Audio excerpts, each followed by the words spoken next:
నమస్కారం. Star hospital సుఖీభవకు స్వాగతం. ప్రాణాంతకమైన మొండి క్యాన్సర్లపై విజయ బావుట ఎగురవేసిన ధీరోదాత్తుల విజయగాథల గురించిన ప్రత్యేక కథనంతో మీ ముందుకొస్తోంది నేటి సుఖీభవ.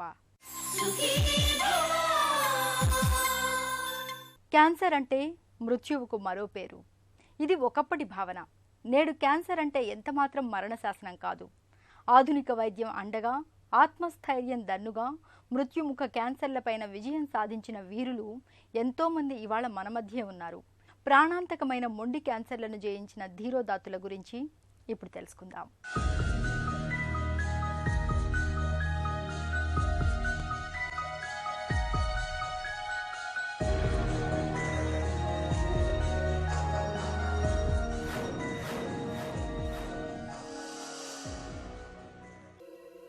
క్యాన్సర్ అంటేనే భయం. అది మామూలు భయం కూడా కాదు, మృత్యు భయం. చాలామందికి క్యాన్సర్ అనేది ఓ భూతంలానో మహమ్మారిలానో కనిపిస్తుంది. నిజానికి ఒకప్పుడు అంతగా మెడిసిన్ అభివృద్ధి చెందని కాలంలో క్యాన్సర్ అనేది ప్రాణాంతకమైందే. కానీ ఇప్పుడు అలా కాదు. సర్జరీలు, కీమోథెరపీలు, రేడియేషన్ చికిత్సలు ఇలా ఎన్నో అందుబాటులోకి వచ్చాయి. క్యాన్సర్లను గుర్తించే పరీక్షలు కూడా లెక్కలేనన్ని ఉనికిలోకి వస్తున్నాయి. ఇప్పుడు క్యాన్సర్లని తొలి దశలో గుర్తిస్తే నయం చేయడం పెద్ద కష్టమైన పనేమి కాదు. ఈ అవగాహన ఉన్నవారు క్యాన్సర్ల విషయంలో పెద్దగా గాబరా పడరు. క్యాన్సర్ డయాగ్నోస్ కాగానే స్పెషలీ ఇంట్లో ఫ్యామిలీ మెంబర్స్ కానీ ఫ్రెండ్స్ కానీ పేషెంట్ని ఏదో అయ్యో పాపం అనే ఉద్దేశంతో ఆ పేషెంట్ని చూడకూడదు. ఆ పేషెంట్కి అలాంటి మాటలు వినపడకూడదు. ఆ పేషెంట్కి ధైర్యం చెప్పాలి. ఆ పేషెంట్కి ఈ క్యాన్సర్ ఎనీ అదర్ డిసీజ్ లాగా వాళ్ళని బిహేవ్ చేయాలి. వాళ్ళు మామూలుగా ట్రీట్మెంట్ తీసుకొని యథాప్రకారంగా వాళ్ళు నార్మల్ అయిపోయి క్యూర్ అయిపోయి యథాప్రకారంగా మళ్ళీ నార్మల్ అవుతుందని వాళ్ళకి ఎప్పటికీ ధైర్యం చెప్పడం చాలా చాలా ఇంపార్టెంట్. ఇంతకు పూర్వము ఏదైనా పేషెంట్కి ప్రాబ్లం క్యాన్సర్ డయాగ్నోస్ కాగానే వాడు మొదలే ఆ పేషెంట్ ఆ పాపం ఆ డిప్రెషన్లో ఉంటారు. వాళ్ళకి మనం ఇంకా జాలి చూపిస్తూ ఏదో ఇంకా అయిపోయింది అనే మనము ఆ అభిప్రాయము ఆ ఇంట్లో అట్మాస్ఫియర్ అట్లా క్రియేట్ చేయడం చాలా తప్పు. మనం ఒక పాజిటివ్ అట్మాస్ఫియర్ ఇంట్లో క్రియేట్ చేయాలి. ఆ ఎన్విరాన్మెంట్లో ఆ ఇంట్లో ఉన్న వాళ్ళు ఫ్రెండ్స్ కానీ వాళ్ళతో కలిసినప్పుడు ఒక పాజిటివ్ ఫీలింగ్ ఆ పేషెంట్కి ఇవ్వాలి. ఆ పేషెంట్గా పాజిటివ్ ఫీలింగ్ ఉన్నప్పుడు ఈ ట్రీట్మెంట్ కూడా సులభంగా అవుతుంది.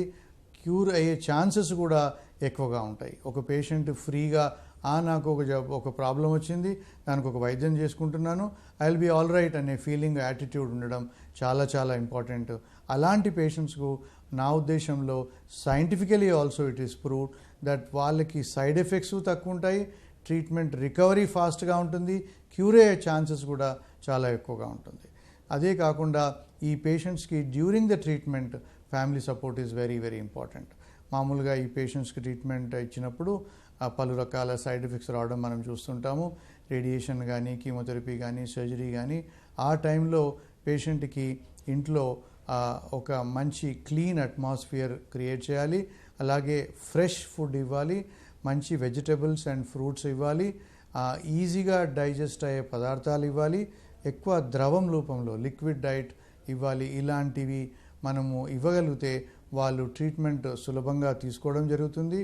అలాగే సైడ్ ఎఫెక్ట్స్ రికవరీ కూడా మంచిగా ఫాస్ట్గా రికవర్ అయ్యే అవకాశం కూడా ఉంటుంది. కేర్ అండ్ క్యూర్ అనే మెడిసిన్లో 2 పదాలుంటాయి. జబ్బుకు చికిత్స చేస్తే దాన్ని క్యూర్ అంటారు. జబ్బుతో బాధపడుతున్న వ్యక్తికి అవసరమైన మానసిక దన్నును, ధైర్యాన్ని అందించి ఆ వ్యక్తిని సమస్యలోంచి బయటపడేయడం అన్నది కేర్ కిందకొస్తుంది. క్యాన్సర్ విషయంలో కూడా ఇదే పనిచేస్తుంది. సర్జరీ, కీమోథెరపీ, రేడియేషన్ థెరపీ ఇవన్నీ కూడా క్యాన్సర్లను తగ్గించడంలో 50% పనిచేస్తాయి. మిగతా 50% అన్నది మనం క్యాన్సర్ను జయిస్తాం అన్న నమ్మకం, ధైర్యం, బంధువులు, మిత్రులు, ఆప్తులు ఇచ్చే వెన్నుదన్నులో ఉంటుంది. నాకు క్యాన్సర్ వచ్చి తగ్గి కూడా 7 సంవత్సరాలు అయిందండి. ఈ 7 సంవత్సరాల్లో నాకు ఇంకా ఎలాంటి సైడ్ ఎఫెక్ట్స్ కానీ వేరే ఆరోగ్యపరమైన ఇబ్బందులు కానీ ఏమి లేవు. నేను చాలా మామూలుగా అందరిలాగా నార్మల్ లైఫ్ లీడ్ చేస్తున్నాను. మామూలు మనుషుల కన్నా కూడా ఇంకా యాక్టివ్గా ఉన్నానని చెప్పొచ్చు. నేను బాగా నెట్లో ఉంటాను, బ్లాగులు రాస్తాను, దేశ పర్యటనలు అన్నీ ఎక్కువగా చేస్తూ ఉంటాను. నాకు క్యాన్సర్ వచ్చిందన్న గుర్తులు కానీ క్యాన్సర్ వచ్చిందన్న గుర్తు కానీ నాకు అసలు లేదు. నేను చాలా మామూలుగా ఏదో అది ఒక కళ్ళలాగా అనుకుంటాను, క్యాన్సర్ వచ్చి తగ్గిపోవటం ఇదంతా. దాని మూలాన నేనైతే ఏమి ఇబ్బంది పడలేదు. ట్రీట్మెంట్ అప్పుడు ఇబ్బంది పడలేదు, తర్వాత ఇబ్బంది పడలేదు. ఇప్పుడు చాలా నార్మల్గా ఉన్నాను, చాలా యాక్టివ్గా కూడా ఉన్నాను. ప్రాణాంతకమైన క్యాన్సర్ల బారిన పడ్డప్పటికీ అంతులేని ఆత్మస్థైర్యంతో ఎంతోమంది మొండి క్యాన్సర్లను జయించారు. క్యాన్సర్ భయాన్ని అధిగమించి మృత్యుముఖ క్యాన్సర్లపై విజయం సాధించిన మరికొందరి విజేతల గురించి ఇప్పుడు తెలుసుకుందాం.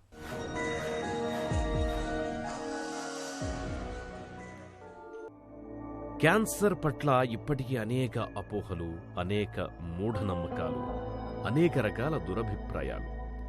క్యాన్సర్ అంటువ్యాధి అనుకుంటారు, క్యాన్సర్ వస్తే ఖచ్చితంగా మరణిస్తారు అనుకుంటారు, క్యాన్సర్ చికిత్సల్ని భరించలేమని అనుకుంటారు. వీటిల్లో ఏమాత్రం నిజం లేదు. నేడు క్యాన్సర్ కూడా అన్ని రకాల జబ్బుల్లాంటిదే. తొలి దశల్లో గుర్తిస్తే అత్యంత సులభంగా నయం చేయొచ్చు కూడా. క్యాన్సర్లను జయించిన తరువాత జీవితంలో ఎన్నో అద్భుతాలు సాధించిన వారు కూడా మన కళ్ల ముందే ఎందరో ఉన్నారు. క్రికెటర్ యువరాజ్ సింగ్ దగ్గర నుంచి సినీ తారలు లీసారే, మనీషా కొయిరాలా, మమతా మోహన్ దాస్ వీరంతా కూడా క్యాన్సర్లను జయించిన వారే. జీవితంలో చెప్పుకోదగ్గ విజయం సాధించిన వారే. నిజానికి క్యాన్సర్లను జయించడం అన్నదే ఓ తిరుగులేని విజయం అంటారు గౌతమి. క్యాన్సర్ అన్న ఒక విషయానికి చాలా స్టిగ్మా ఉందండి. మనం సిగ్గుపడాల్సిన విషయం అనుకోవడానికి ఏమీ లేదు దీంట్లో. It is an illness, it is a physical condition, we deal with it. అంతేగాని దీని గురించి బాధపడిపోవాలి, లేకపోతే సిగ్గుపడిపోయి మనం దాచేసి ఎవరితోనూ చెప్పకూడదు, లేకపోతే ట్రామటైజ్ అయిపోవాల్సిన విషయం ఏం లేదండి. యాక్చువల్లీ క్యాన్సర్ ఫేస్ చేసి సర్వైవ్ అవుతున్నారో సర్వైవ్ అవ్వట్లేదో నెక్స్ట్ అండి. అది కొంతవరకు మన చేతుల్లో లేదు. So many things can happen. But for somebody to face up to cancer, hats off. And I was lucky. అన్ని విధాలుగా సపోర్ట్ ఉండింది నాకు. I know I was very lucky, and every time I appreciate that. I'm thankful for that. కానీ నాకున్న సపోర్ట్లో ఒక వంతు కూడా లేని వాళ్ళు ఎంతోమంది ఉన్నారండి. కానీ ఫేస్ చేస్తున్నారు కదా. సో వీళ్ళందరినీ మనం హీరోస్గా ట్రీట్ చేసి we have to salute them. But 100% అందరికీ చాలా మోస్ట్ ఇంపార్టెంట్ హెల్ప్ వాళ్ళందరికీ కావాల్సింది, మనందరికీ కావాల్సింది ఇంకొకరి సపోర్ట్ అండి, emotional support. Let's not have superstitions, let's not have stigma. ఈ మూఢనమ్మకాలన్నీ పెట్టుకొని ఇంకొక హ్యూమన్ బీయింగ్ తాలూకా లైఫ్ని మనం స్పాయిల్ చేయకూడదు. అంత బాధ, అంత టార్చర్ అనుభవించకూడదు. మన వల్ల ఇంకొకరు బాధపడకూడదు. సో అర్థం చేసుకుని, తెలుసుకుని మనం సపోర్ట్ చేయాలి. I already said that. నేను మళ్ళీ స్ట్రెస్ చేయాలనుకుంటున్న విషయం ఏంటంటే, ఇవాళ ఇప్పుడు ఈ క్షణం మన లైఫ్ మన చేతుల్లో ఉంది. అది తెలుసుకుని అనుభవించి సంతోషంగా డిగ్నిఫైడ్గా బ్రతకడం మనం అందరం నేర్చుకోవాలి, మనం చెయ్యాలి. అప్పుడే మనకున్న ఈ ప్రాణానికి, ఈ జీవితానికి మనం మర్యాద ఇచ్చినట్టు అవుతుంది. So you have to live your life with dignity, with Joy. Cancer కేవలం శరీరంకే కాకుండా మానసికంగా కూడా చాలా ప్రభావం చూపిస్తుంది. కేవలం శరీరంకి ట్రీట్ చేసినట్టయితే క్యాన్సర్ చికిత్స పూర్తి కాదు. మానసికంగా ఉండే దాని ప్రభావం, వారి భయాలు, ఆందోళనలు దూరం చేయటం డాక్టర్ యొక్క కర్తవ్యం. కౌన్సిలింగ్ని మెడికల్ కాలేజీల్లో తప్పకుండా, కరిక్యులంలో తప్పకుండా చేర్చాల్సిన అత్యంత అవసరం ఉంది. ఎందుకంటే ఈ కౌన్సిలింగ్ గనక మెడికల్ కాలేజీలో గనక నేర్పినట్టయితే, ఎగ్జామ్ స్ట్రక్చర్లో గనక ఇన్కార్పొరేట్ చేసినట్టయితే, కౌన్సిలింగ్ చాలామంది డాక్టర్లు చేసే అవకాశం కూడా ఉంటుంది. క్యాన్సర్ని జయించడంలో డాక్టర్లు కొంతవరకే కృషి చేయగలరు. మనోధైర్యం గనక లేనప్పుడు క్యాన్సర్ని మనం ఎంత అత్యాధునికమైన చికిత్స చేసినప్పటికీ పనిచేయదు. మనోధైర్యం, ఆత్మవిశ్వాసం పెంచడంలో కుటుంబం ఇచ్చే పాత్ర చాలా ముఖ్యం. గౌతమి గారి విషయంలో కమల్ హాసన్ గారు వారి బంధుమిత్రులు ఇచ్చిన ధైర్యం, టుగెదర్నెస్, ఆత్మవిశ్వాసాన్ని పెంచి గౌతమి గారు రొమ్ము క్యాన్సర్ని జయించగలిగారు. త్రిముఖ వ్యూహం. క్యాన్సర్లను జయించాలి అంటే ఇది అవసరం. తొలిగా క్యాన్సర్ భయాన్ని జయించాలి. ఆపై క్యాన్సర్ చికిత్సలు తెచ్చిపెట్టే దుష్ప్రభావాలను తట్టుకోవాలి. ఆ తరువాత మన చుట్టూరా ఉండి మరింత నిర్వేదాన్ని మూటగట్టబోయే బంధుమిత్రులకు కూడా క్యాన్సర్ల పట్ల సరైన శాస్త్రీయ అవగాహన కల్పించాలి. క్యాన్సర్ పేషెంటుగా వీటన్నింటినీ చికిత్సా కాలంలో అధిగమించాల్సి ఉంటుంది. క్యాన్సర్ బారిన పడ్డవాళ్లు ఎలా ప్రవర్తిస్తారు అన్నదానిపై ఆధారపడే బంధుమిత్రుల వైఖరి కూడా ఆధారపడి ఉంటుంది. The moment you fear you are nobody అని ప్రవచిస్తాడు స్వామి వివేకానంద. నిజమే, భయం మహా చెడ్డది. క్యాన్సర్ విషయంలో అచ్చంగా ఇదే భయమే చోటు చేసుకుంటుంది. ఈ భయాన్ని జయించడమే ఇక్కడ ప్రప్రథమ ప్రధాన విషయం. క్యాన్సర్ పేరు వింటేనే భయం ఆవహిస్తుంది. అలాంటిది క్యాన్సర్ తమకే ఉందని తెలిస్తే ఇక ఎక్కడ లేని భయం, భయంతో పాటే ఆందోళన, నిరాశ, నిస్పృహలు, మానసిక కుంగుబాటు, ఇలా మానసిక సమస్యలు చుట్టుముడతాయి. అందుకే క్యాన్సర్ విషయంలో భయాన్ని జయించడం అత్యంత ప్రధానం. మామూలుగా పేషెంట్కి క్యాన్సర్ ట్రీట్మెంట్ అయిపోయిన తర్వాత 3 నెలలకు ఒకసారి 2 సంవత్సరాల వరకు వాళ్ళని రివ్యూ కొరకు రమ్మంటాము. అలాగే 2 years అయిపోయిన తర్వాత 2 to 5 yearsకి ఎవ్రీ 6 months 5 సంవత్సరాల వరకు వాళ్ళు రమ్మని సజెస్ట్ చేస్తాము. 5 years కంప్లీట్ అయిన తర్వాత వాళ్ళు మళ్ళీ డాక్టర్ దగ్గరికి వెళ్ళే అవసరం లేదు, వీళ్ళని మేము క్యూర్ అయిందని అంటాము. సో సైంటిఫికలీ 5 years వరకు జబ్బు తిరగబడకపోతే వీళ్ళని మేము క్యూర్ అయిందని అంటాం. చిన్నపిల్లల్లో మామూలుగా 2 సంవత్సరాల వరకు జబ్బు తిరగబడకపోతే అది పూర్తిగా క్యూర్ అయిందని నిర్ధారణ చేస్తాం. సో పిల్లల్లో ముఖ్యంగా 80 to 90% ఆఫ్ ద క్యాన్సర్స్ మనం క్యూర్ చేయగలుగుతున్నాము. పెద్దవాళ్లలో 65 to 70% క్యాన్సర్స్ మనం క్యూర్ చేయగలుగుతున్నాం. మామూలుగా ట్రీట్మెంట్లో మనము కీమోథెరపీ కానీ, రేడియేషన్ కానీ, సర్జరీ కానీ చేయడం జరుగుతుంది. సో తద్వారా ట్రీట్మెంట్ టైంలో మనకు వచ్చే సైడ్ ఎఫెక్ట్స్ తప్పనిసరిగా ఉంటాయి. ఉదాహరణకి కీమోథెరపీ ఇచ్చినప్పుడు ఎంటికలు ఊడిపోవడము, నోట్లో అల్సర్స్ రావడము, ఆ కలర్ అంటే తెల్లవాళ్ళు నల్లగా కావడము, గోళ్ళు నల్లగా కావడము, ఇలా పలు రకాల సైడ్ ఎఫెక్ట్స్ మనం కీమోథెరపీ ద్వారా చూస్తుంటాము. ఇవన్నీ సైడ్ ఎఫెక్ట్స్ మామూలుగా 2 నెలలు నుంచి 3 నెలల వరకు కంప్లీట్గా రికవర్ అవ్వడం జరుగుతుంది. దాని తర్వాత పేషెంట్ యథాప్రకారంగా నార్మల్ లైఫ్ లీడ్ చేయడానికి అవకాశం ఉంటుంది. వీళ్ళకి ఈ chemotherapy side effects life long ఉంటాయని చాలామంది అపోహపడుతుంటారు. అలాంటిది ఏమీ ఉండదు. Chemotherapy is temporary. ఆ సైడ్ ఎఫెక్ట్స్ అన్ని 2 నెలల్లో మళ్ళీ మామూలుగా అయిపోతారు. అలాగే రేడియేషన్ ద్వారా కూడా మనం సైడ్ ఎఫెక్ట్స్ చూస్తుంటాము.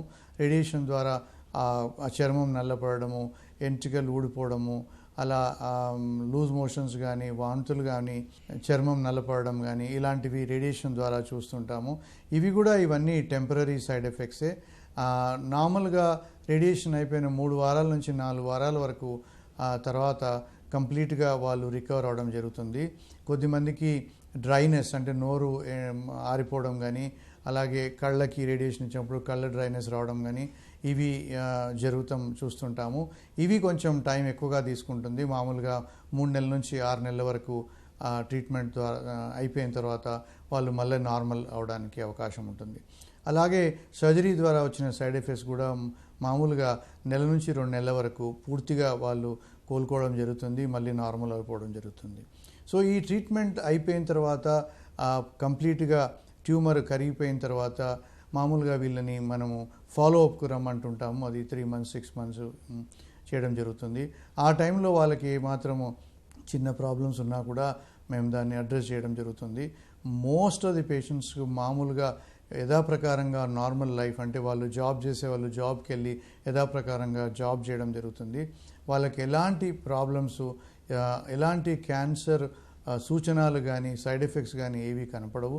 యథాప్రకారంగా వాళ్ళు నార్మల్ లైఫ్ లీడ్ చేయగలుగుతారు. అన్లైక్ అదర్ క్యాన్సర్స్, ఉదాహరణకి డయాబెటిక్ పేషెంట్స్ కానీ వాళ్ళు లైఫ్ లాంగ్ వాళ్ళు మానిటరింగ్ ట్రీట్మెంట్ ఇచ్చిన తర్వాత షుగర్ కంట్రోల్ చేయడం కానీ, బ్లడ్ ప్రెషర్ కంట్రోల్ చేయడం కానీ, హార్ట్ డిసీజెస్ కానీ వాళ్ళు ఒకసారి డయాగ్నోజ్ అయిన తర్వాత వీళ్ళు లైఫ్ లాంగ్ పేషెంట్స్. కానీ cancer patients they are not life long patients. వాళ్ళు ట్రీట్మెంట్ ఇచ్చినంత వరకు, ఆ 3 నెలలు 4 నెలలు కానీ ఆ ట్రీట్మెంట్ ఇచ్చినంత వరకు వాళ్ళు పేషెంట్స్. దాని తర్వాత ఫాలోఅప్ మళ్ళీ జబ్బు తిరగబడుతుందో ఏమో అని మనం వాళ్ళని రమ్మనడం జరుగుతుంది. కానీ మానిటరింగ్ అనేది, ట్రీట్మెంట్ అనేది ఏమీ ఉండదు. వీళ్ళు కంప్లీట్గా క్యూర్ అయిపోయి కంప్లీట్గా normal life without any tablets, without any investigations వాళ్ళు ఉండొచ్చు.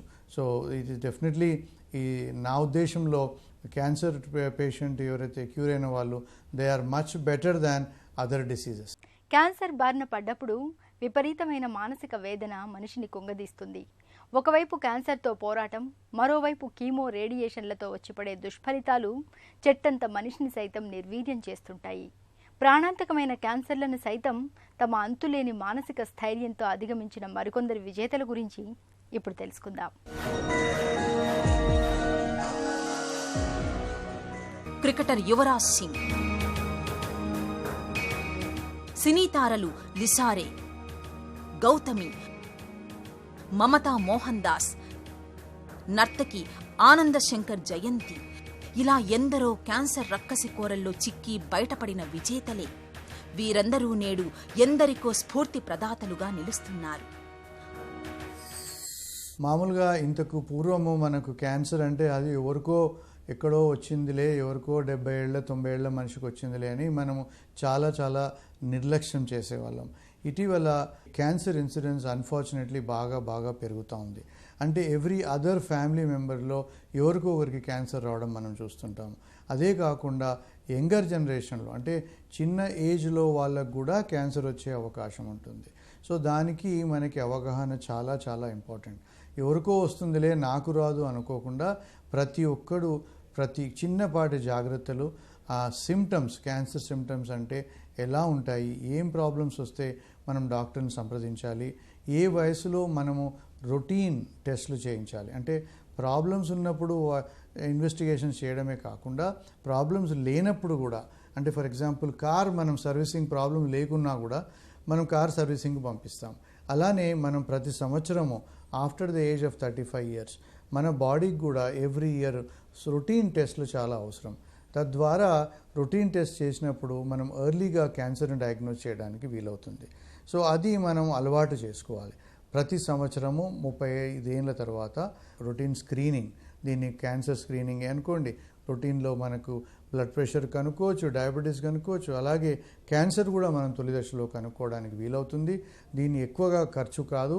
ఈ టెస్ట్ ద్వారా అర్లీగా డిటెక్ట్ చేస్తే చిన్నపాటి వైద్యంతోనే, అంటే పెద్ద రేడియేషన్లు, కీమోథెరపీ లేకుండా అర్లీగా డయాగ్నోస్ చేసినప్పుడు సింపుల్ సర్జరీ కానీ ఆర్ స్మాల్ రేడియేషన్ కానీ ఇచ్చి దాన్ని క్యూర్ చేయడానికి అవకాశం ఉంటుంది.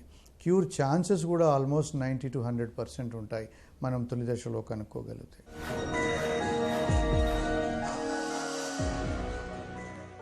క్యాన్సర్ సర్వైవర్స్లో ఎనస్థెటిస్ట్ని చూశానండి. అసలు ఎంత గ్రేట్ అంటే ఆమె ఆపరేషన్ అయిన తర్వాత 8వ రోజు 9వ రోజు నుంచి తిరిగి పనికొచ్చి మళ్ళీ పనిచేయటం మొదలుపెట్టింది.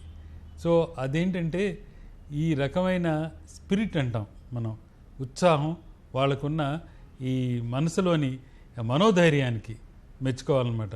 ఎప్పుడు చాలా వరకు మా పేషెంట్స్కి నేను ఒకటే చెప్తాను, పని మానకండి. పని మానితే ఏమవుద్దంటే పిచ్చి ఆలోచనలు మన మొదట్లోకి వస్తాయి.